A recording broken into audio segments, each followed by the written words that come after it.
உடனே மந்திரி அழைத்தார். அதே மந்திரி, நான் இந்த நாட்டுக்கு ஒரு அரசன், அமெரிக்கரை தேசத்திற்கும் நான் ஒரு வல்லரசு. 12 வருடமாச்சு யாருமே எனக்கு பகுதியே கொடுக்கலையப்பா. என்னை பயந்தும் நடக்கவில்லை, இருசால் கொடுக்கவில்லை, ஏனென்றும் கேட்கவில்லை, கப்பம் கொடுக்கவில்லை, எனக்கு யாருமே காணிக்கையும் செலுத்தவில்லை. அதனால 56 தேசத்திற்கும் பகுதி வேணும்னு பறைவசி அடிச்சுட்டு வா அப்படின்னு உடனே பார்த்தா மந்திரி மன்னனுடைய வார்த்தைக்கு மறுவார்த்தை இல்லை என்று ஆணையை அலங்கரித்தான். அம்பாரியை தூக்கி வைத்தான்.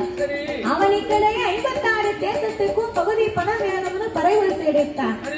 சாதாரண உலகத்திலே மன்னர்கள் சும்மா இருப்பாங்களா?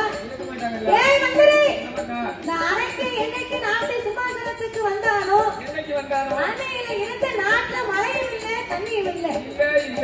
ஏன் மழை இல்லை? நாட்டு மக்களிடையே நீதி கிடையாது, நேர்மை கிடையாது, தயவுதாசனை எதுவுமே இல்லை.